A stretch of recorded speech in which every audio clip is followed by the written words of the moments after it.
Hello and welcome. I want to talk in this video about the male experience in regards to emotion, how men are taught to repress and conform, and the long-term damage this has on males. Also how men can move forward out of this cycle and fully experience life. Now, it seems that every article you read on male emotion is just rife with condescension.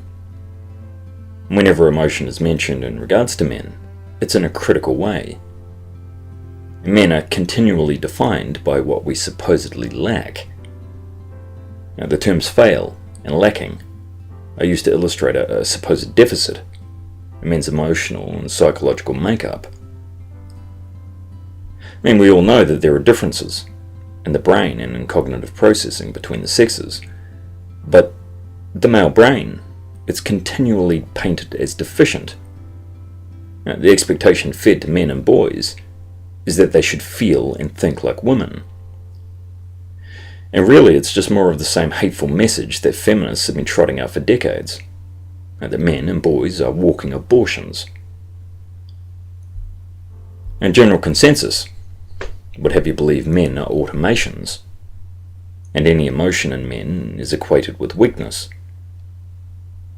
But modern masculinity, it's an identity forced onto men to keep men servile.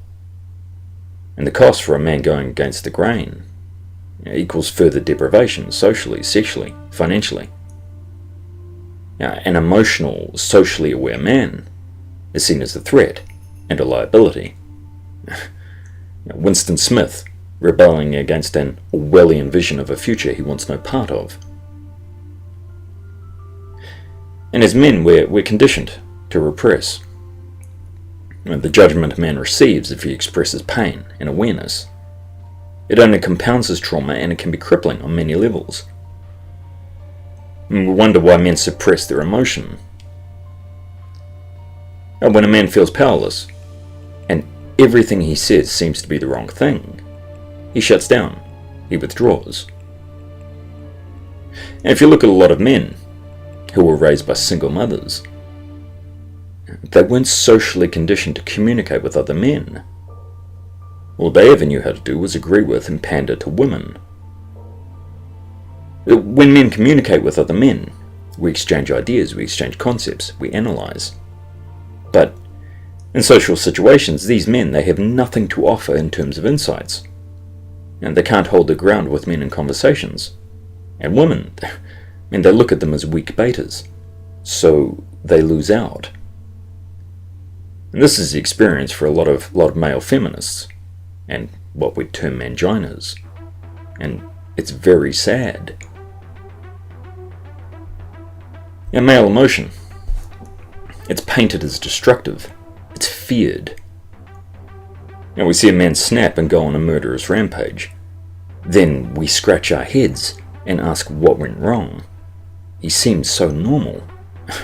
There were no prior signs of rage or him acting out. And that's precisely the problem.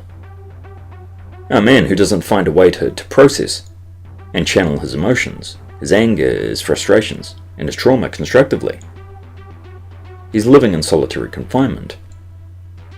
Everything is turned inwards. So it's very easy to lose perspective, and everything is coloured with the same distorted lens and projected onto society.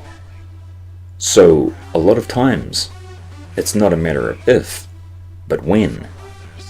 And we're all responsible. Negative emotion, it needs to be faced head on. But little boys, they learn to hide their emotion as a survival strategy. In everything they feel and think, it's painted as wrong and harmful.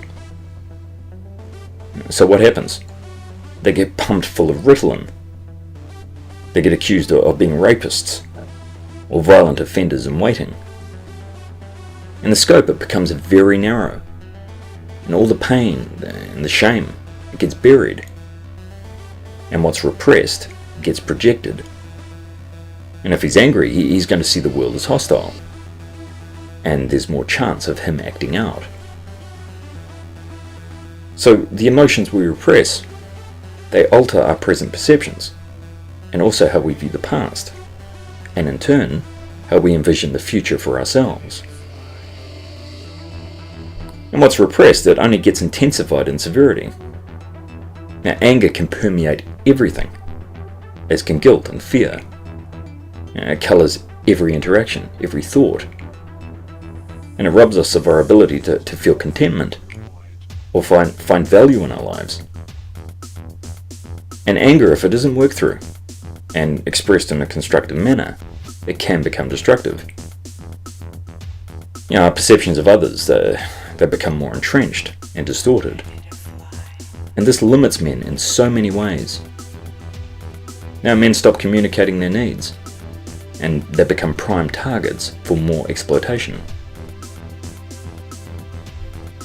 Men who can't or won't express their anger and don't prioritise their own needs, instead letting people exploit them.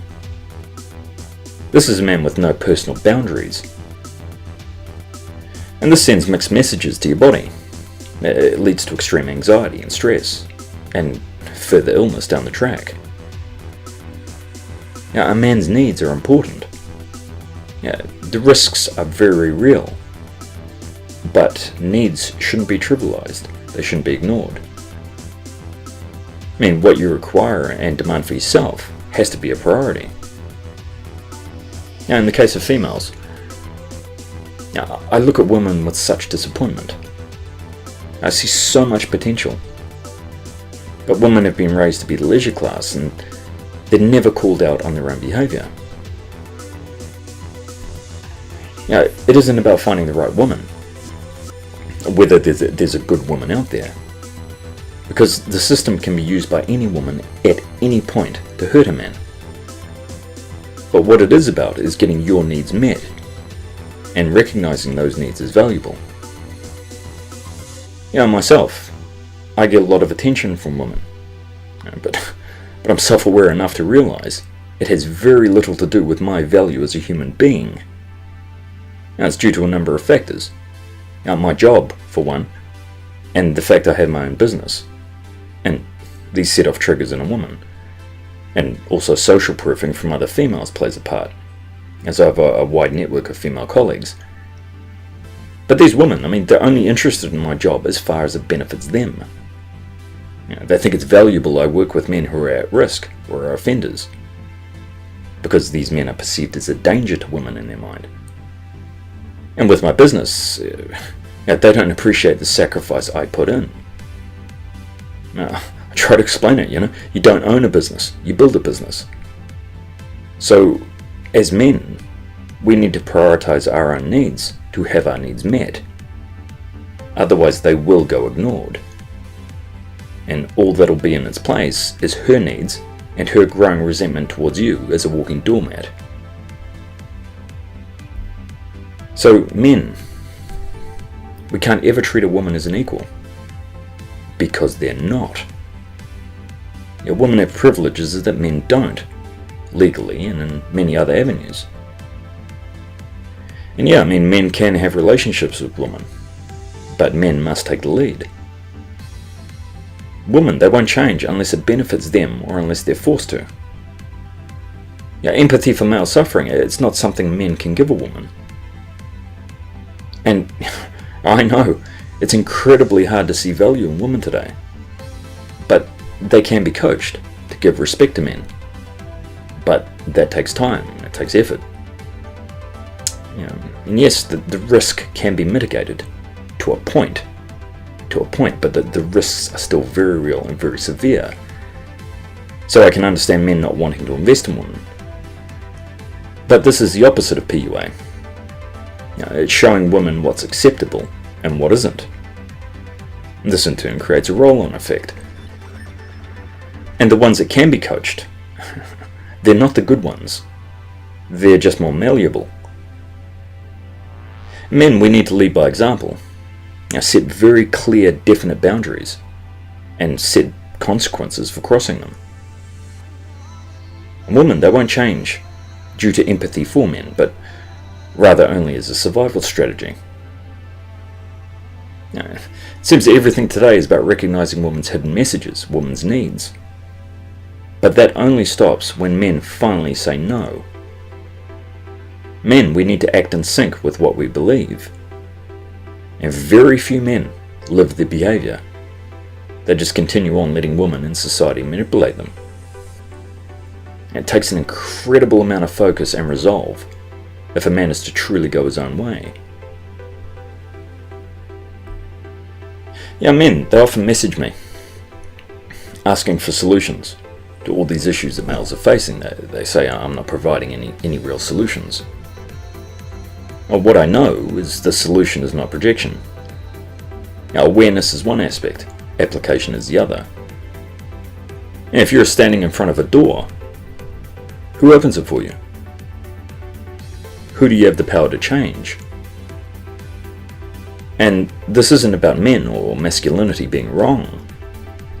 This is about refuting all the indoctrination and lies we've been fed and setting an example for ourselves and others. So, I don't think the term opting out is accurate. It's about, or should be about, men furthering their own life. So the men that follow will be inspired by our example and follow our lead. We have a solid understanding of the risks that men face, a solid foundation of knowledge to draw on in regards to causes and motives. We need to further that knowledge and apply it. If you ask someone, what's the difference between a bridge and a mountain? They'll answer that one you cross, one you climb. But that's not right. The answer is, what are you prepared to live with? One of my favourite works is Metamorphosis by Kafka. A man awakes one morning to find himself turned into a giant insect. And the character's transformation is representative of the fact he's let everyone take advantage of him his whole life. He's become degraded.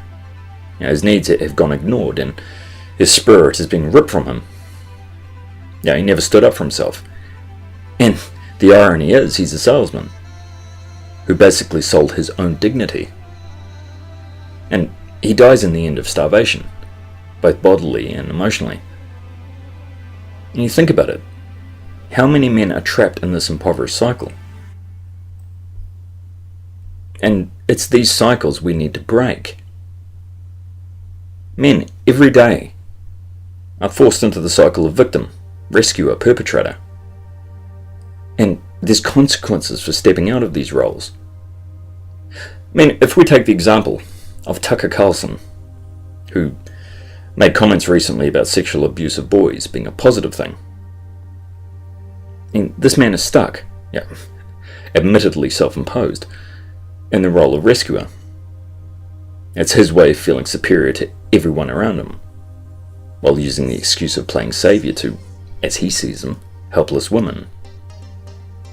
He takes a moral high ground, while he enables the dysfunctional behaviour of females to continue. This is about control. Controlling others so he doesn't have to do any personal introspection. And all that comes out of his mouth is judgment. He looks down on everyone, as he feels he's the sole authority. And it's the world's most pathetic mating strategy. So men need to stop deriving their self-worth through the eyes of a woman. And men need to stop justifying this behaviour and letting women off the hook for their destructive actions, and take responsibility for their part in this. And men need to prioritise their own needs and lay them down very firmly, and if someone doesn't respect them, walk away. Do not passively enable dysfunctional behaviour. There's so many women that flip between the roles of victim and persecutor.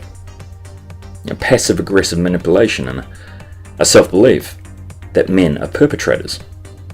who are still responsible for women's behaviour and owe women. This stops females from ever reaching maturity. Self-pity and projecting blame. It all stem from an entire life of people looking the other way or condoning these women's actions. And this creates a cycle in itself. Mothers who fall into the role of neglector, neglecting their own children to satisfy their own needs. And this is all too common. But again, it's something that's never discussed in regards to mothers. So men, they need to assert themselves, to be direct and firmly state what they will and won't accept. It's channeling anger. It's using it constructively. And a change in perception, it goes hand in hand with application and action. And there's no easy answers. We need to be self-aware and notice the emotional triggers when we feel compelled to go into the role of rescuer or perpetrator or victim. Now, these roles, they're not relevant to our lives, so discard them. Of course there's going to be kickback if you step out of these roles, but that's why a man needs to be able to stand his ground and state his own needs and be self-aware to understand his own emotional and psychological processes. Now, shaming and guilt, they should have no place in a man's life. They're tools of manipulation and nothing more. And we as men, we're constantly judged in today's society. And any male that expresses emotion, he's a liability and an immediate threat. A threat to women and to the status quo. Men are indoctrinated to feel shame and fear when expressing emotions. So nothing gets resolved. A man carries all that emotional baggage into present-day situations. So he ends up reacting to past trauma and present stresses. And it's an ugly combination. Then what you get is a man who is a shell of himself. He's not fully present. And everything is still unresolved. And the stresses are building. And we're told that negative emotions, they should be brushed aside. And that we need to be positive 24/7. But this is ridiculous. Reality is not picture perfect. And it doesn't serve to protect you in any way. How can you spot dangers in your environment? Or health-related triggers in your own body?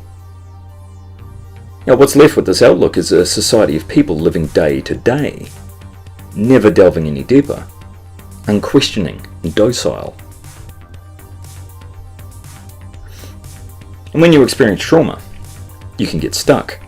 You become hypervigilant, fearful, and the world is no longer a safe place. What you experience, especially in childhood, it gets shut away. And all that anger and that shame is too much for a child to process. But the stress from that pain, it's still present. And it's this pain that causes people to act out, in an attempt to numb a pain that we're not even consciously aware of. And the human body, it's incredibly adept at healing itself. The body will find a way to release stress, whether you want it to or not. Men have been indoctrinated to suppress our emotions, and we see this expression of emotion as weakness, but it's actually the opposite. You've all heard the phrase, pain is just weakness leaving the body. And it's the body's way of restoring balance. And how extreme this release of stress depends on how repressed and unresolved these emotions are. So we all have a vested interest in ensuring men are able to vent emotion judgment-free and safely. And the more anger a man holds onto, the more negative his experiences and his behaviour will be. If your inner world is hostile, so in turn will be your reality. And it's very black and white thinking, with no shades of grey. And what's underneath it all is unresolved fear.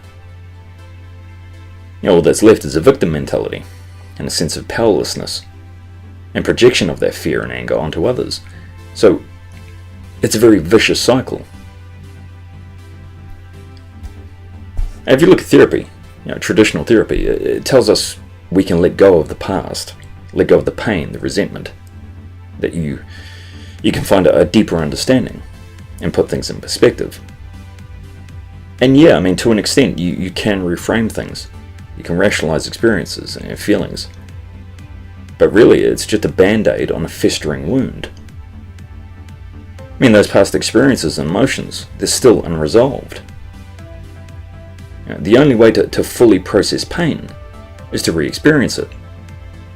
You regress to the point of pain. You experience the fear, the anger, all the associated emotions. In my work, I've mediated in victim-offender reconciliations before. Offenders meeting their victims face to face. These people, they've harbored pain and hatred for decades. But by confronting their pain directly, these people, they're given a new lease on life. But with men, unfortunately, it always seems the one person they can never forgive is themselves. They hold on to their pain until it eats them alive. And there's a quote from Orwell's 1984. He who controls the past controls the future, and he who controls the present controls the past. So as men, we need to define our own reality and enforce it, and self-awareness is the key. There was a great movie I saw recently. It was called Enemy, starring Jake Gyllenhaal, and it was one of the best movies I've seen in years. And you'll either absolutely love it or you'll hate it with a passion. But not much actually happened in the film. It was all about the subtext. And I'm not going to give away any spoilers here, as the movie's meaning is up for interpretation. But my take on it was about a society under totalitarian control, with the last vestiges of humanity, joy, expression, freedom. They're being stripped away from people, and no one has the will or the courage to speak up. And any rebellion against the status quo, it's confined to underground clubs. And even the central character, he's blind to what kind of society he's living in, even though his lectures as a teacher specifically address this form of society. So a new world order is creeping in, and people are blind to it. Really, it's like a modern version of Orwell's 1984. And in today's society, the truth, it's being censored, it's being distorted. And bias against males is just one part of a much wider social issue.